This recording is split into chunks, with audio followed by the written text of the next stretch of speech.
As mulheres representam 58,5% do mercado de trabalho no Brasil.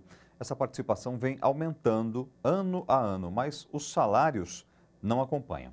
As brasileiras ainda ganham, em média, 17,6% menos que os homens, apontou este ano o Ministério do Trabalho e Emprego. A categoria bancária é um exemplo disso.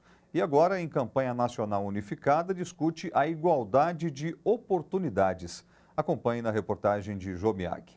No setor bancário, as mulheres são quase metade da força de trabalho, mas recebem salários menores do que os homens.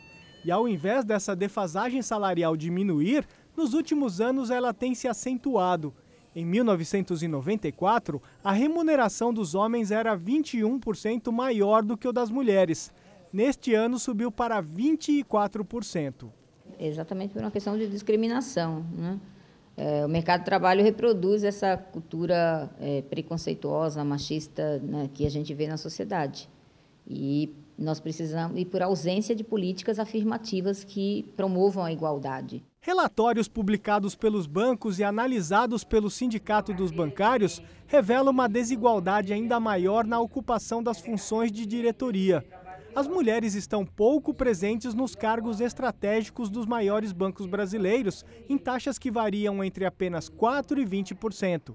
Para piorar essa injustiça, as mulheres têm escolaridade superior à dos homens. O que acontece é que, como as diretorias são ocupadas mais de 90% por homens, os homens estão promovendo homens, estão escolhendo homens e não mulheres.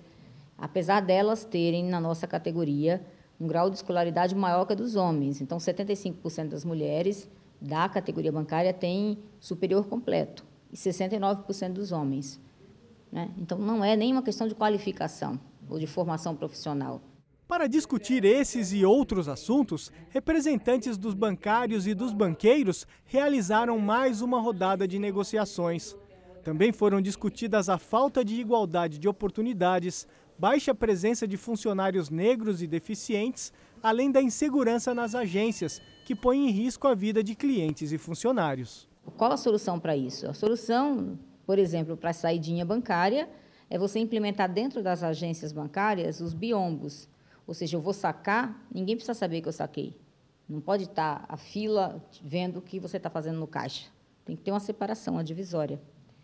E outra questão é que as agências tenham portas de segurança, porque mais um mecanismo de retardo da ação dos bandidos. Para a gente é investimento, para o banco é um custo. Pois é, só no ano passado, os 6 maiores bancos lucraram quase 60 bilhões de reais.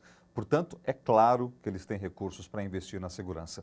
E como nós vimos na reportagem, a discriminação contra as bancárias é um outro problema sério que precisa ser enfrentado. E é sobre isso que eu vou conversar agora aqui no estúdio do seu jornal com Deise Recoaro, que é secretária de Mulheres da Contraficute e coordenadora do Coletivo Nacional de Mulheres. Boa noite, Deise, bem-vinda ao seu jornal. Deise, como é que está essa questão na prática da discriminação de mulheres? Como é que ela acontece? Existe um ciclo vicioso nesse processo?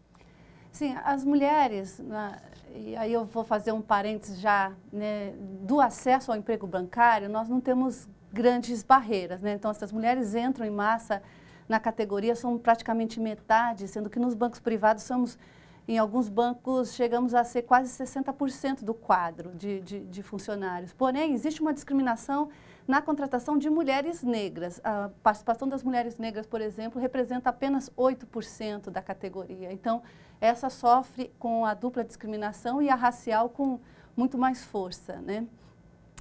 Então, a gente percebe que ela não tem dificuldade do acesso ao emprego bancário, porém, ela não tem uma perspectiva de carreira, né? Então, estudos também mostram do DIEESE e também no próprio censo que fizemos em 2009, que as mulheres começam a sair, que não conseguem se aposentar num banco, não tem essa perspectiva. Começa a sair a partir dos 40 anos de idade, você tem uma queda na participação.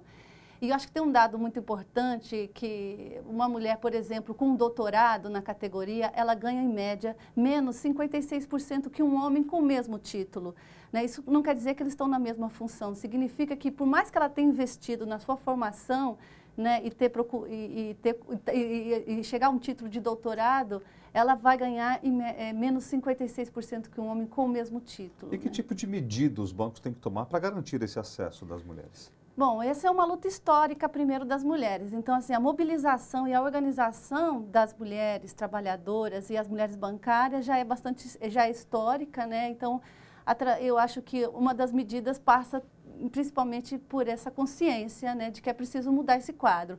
Para os bancos é muito, como se diz, é lucrativo, né? Você pagar por uma funcionária que vai fazer tão bem quanto um homem e vai ganhar, em média, 24% menos. Então, é lucrativo. Os bancos não têm interesse, né? Então, mas a classe trabalhadora tem interesse em alterar esse quadro. E a gente então tem feito lutas, né, e conquistado uma mesa temática de igualdade de oportunidade, onde a gente tem, então, uma negociação bipartite que apresente proposta, que acumule um debate a respeito de medidas, né? Como foi dito na matéria, as ações afirmativas, né? A promoção, e não se justifica mais, né, pela qualificação, né, essa discriminação.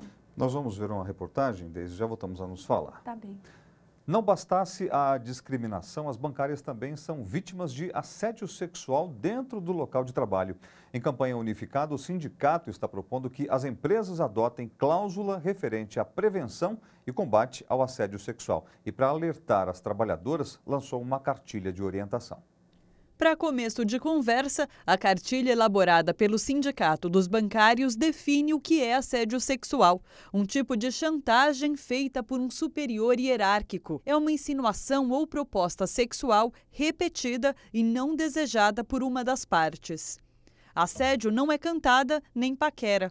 A cartilha esclarece também sobre prejuízos do assédio sexual. É comum a mulher se sentir culpada e a isso se somam problemas psicológicos, como o estresse emocional, a insegurança e a baixa autoestima. O que a mulher assediada pode fazer? O primeiro passo é romper o silêncio e sair de uma posição submissa para uma atitude mais ativa. Reportar o acontecido ao sindicato e registrar queixa na delegacia da mulher. Pois é, Deise. E sobre essa cartilha, onde é que ela pode ser encontrada e qual o ponto mais importante você destacaria? Bom, essa cartilha que eu trago aqui, né, é uma segunda edição de um material que a gente fez em 2001, né, e achou pertinente, importante, né, nesse contexto de violência sexual contra as mulheres, né, que a gente vive hoje, né, tanto a violência doméstica como a violência nos transportes públicos, e o ambiente de trabalho não está imune a isso, né, então, especialmente o ambiente de trabalho bancário, né, que também a gente vem constatando que a imagem e o uso do corpo e da imagem da mulher tem sido bastante utilizado para a venda de produtos bancários, né, então insinuações de que ela tem que estar usando dos seus atributos físicos para a venda de produtos. Então, nesse ambiente, a gente achou por bem reeditar uma cartilha, né, que traz esse conteúdo que foi colocado na matéria, né, de forma didática, né, alertar as mulheres e essa foi feita, então, nesse formato para que ela carregue consigo, para que ela, né, leve com isso. E a gente fez, então, 90 mil exemplares que está sendo distribuído em todo o Brasil, com uma campanha nacional. Tá certo. Deise, muito obrigado pela sua participação hoje. Nós esperamos você aqui outras vezes. Obrigada, eu que agradeço.